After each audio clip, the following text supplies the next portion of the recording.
बिस्मिल्लाहिर्रहमानिर्रहीम वस्सलातु वस्सलामु अला रसूलिल्लाह व अला आलिहि व सहबिहि अजमाइन।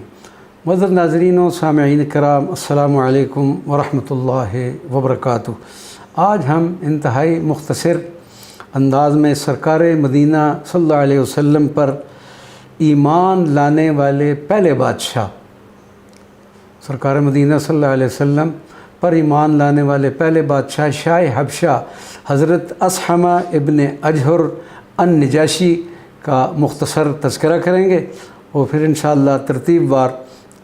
आइंदा की वीडियोज़ में इनके पूरे अहवाल का इंशाअल्लाह अज़ीज़ ज़िक्र करेंगे। हज़रत असहमा बिन अजहर अन-नजाशी को हाफ़िज़ इमाम इब्न हजर, इमाम ज़हबी और इब्न कसीर सहाबाए रसूल सल्लल्लाहु अलैहि वसल्लम में शुमार करते हैं और बाद उन्हें ताबई करार देते हैं। हज़रत नजाशी रज़ी अल्लाह ताला अन्हो सरज़मीन हबशा के बादशाह थे, मगर हमेशा दीन इस्लाम की तबलीग व तरवीज में सर फ़हरिस्त नज़र आते हैं। हबशा की अज़ीम मसीही सल्तनत के ताज व तख्त का मालिक होते हुए शाह हबशा ने अपने भरे दरबार में अलल ऐलान इस बात की तस्दीक की थी कि हज़रत मोहम्मद सल्लल्लाहु अलैहि वसल्लम ही नबी मुंतज़िर और सैयदना ईसा अलैहिस्सलातु वस्सलाम की बशारत के मिस्दाक हैं। सैयदुल अव्वलीन वल आखिरीन को शाह नजाशी की सरज़मीन हबशा बहुत मोहतरम और अज़ीज़ थी। इब्न साद के मुताबिक आप सरज़मीन हबशा की तरफ हिजरत को पसंद फरमाते थे और इसी ख्वाहिश के तनाज़र में सरकार दो आलम सल्लल्लाहु अलैहि वसल्लम ने अपनी उम्मत को हुक्म इरशाद फरमाया था कि वो हबशियों के साथ तारुज़ न करें। और फिर मुसलमानों ने कमाल किया कि उन्होंने अपने नबी सल्लल्लाहु अलैहि वसल्लम के इस हुक्म मुबारक पर हर्फ ब हर्फ अमल किया और आज तकरीबन 15 सदियाँ बीतने को हैं कि कभी भी किसी मुसलमान फ़ातह ने हबशा पर हमला नहीं किया। अफ़रीका में जहाँ कहीं भी इस्लाम की किरणें फूटती नज़र आती हैं तो वो मुसलमान ताजरों और मुबल्लिगीन की कोशिशों का नतीजा है। बर-ए-आज़म अफ़रीका के मज़लूम और सताए हुए इंसानों से सरकार मदीना सल्लल्लाहु अलैहि वसल्लम को हद दर्जा मोहब्बत और उल्फत थी। इसी तरह हबशी लोग भी सरकार मदीना सल्लल्लाहु अलैहि वसल्लम पर अपनी जान निसार करने में फ़ख्र महसूस करते थे। एक नौ मुस्लिम व नया नया इस्लाम लाया हबशा में सरज़मीन हबशा से मदीना मनव्वरा में ये आरज़ू लेकर आया था कि जनाब सरकार दो आलम सल्लल्लाहु अलैहि वसल्लम उसका जनाज़ा पढ़ाएँ और वो जन्नतुल बक़ी में सहाबाए किराम के साथ दफन हो। अल्लाह तबारक व तआला ने जब उस हबशी की ख्वाहिश पूरी कर दी तो रसूलुल्लाह सल्लल्लाहु अलैहि वसल्लम ने इरशाद फरमाया, ये हबशी अपनी ज़मीन और फ़िज़ा को छोड़कर इस ज़मीन में आकर दफन हुआ जहाँ की मिट्टी से उसकी तख्लीक की गई थी। सरकार दो आलम सल्लल्लाहु अलैहि वसल्लम के नुमाइंदा और सफ़ीर ख़ास हज़रत अमर बिन उमय्या दमरी जब मकतूब नबवी सल्लल्लाहु अलैहि वसल्लम लेकर शाह हबशा के दरबार में पहुँचे तो हज़रत नजाशी रज़ी अल्लाह ताला अन्हु ने रसूलुल्लाह सल्लल्लाहु अलैहि वसल्लम के मकतूब मुबारक को चूमा, आँखों पर लगाया, जवाब भी लिखवाया, जिसमें इताअत करते हुए बारगाह नबी सल्लल्लाहु अलैहि वसल्लम में हाजिर होकर सरकार मदीना सल्लल्लाहु अलैहि वसल्लम के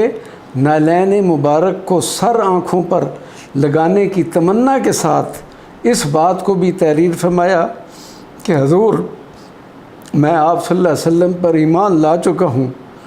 और आपके चचाज़ाद सैयदना जाफ़र बिन अबी तालिब के दस्त मुबारक पर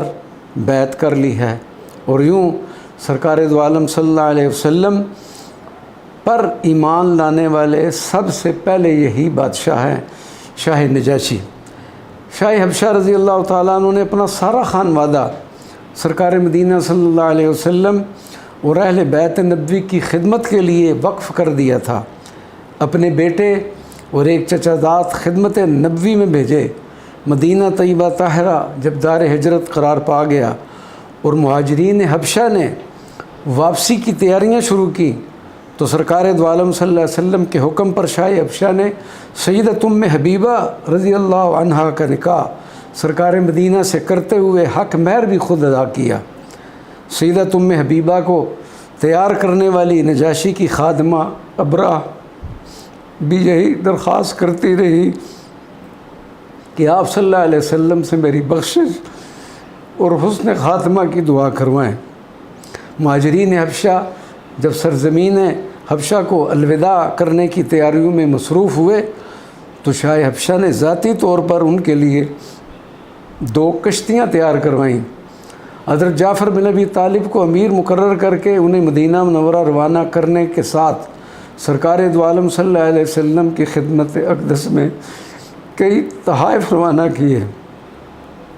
ان تحائف میں سے ایک عصا مبارک جس کا نام ہے العنزہ، آج بھی ترکی کے شہر استنبول کے مشہور زمانہ عجائب گھر توپ کاپی پیلس کی زینت بنا ہوا ہے، جو قابل دید اور لائق زیارت ہے۔ تاریخ اسلام میں حضرت شاہ حبشہ ہی وہ عظیم واحد شخصیت ہے کہ جن کا سرکار مدینہ صلی اللہ علیہ وسلم نے اپنے اصحاب کے ہمراہ نماز جنازہ پڑھا اور بلند آواز مبارک سے دعا کرتے ہوئے فرمایا، اے اللہ تو نجاشی کی مغفرت فرما دے۔ ناظرین و سامعین کرام، یہ بندہ ناچیز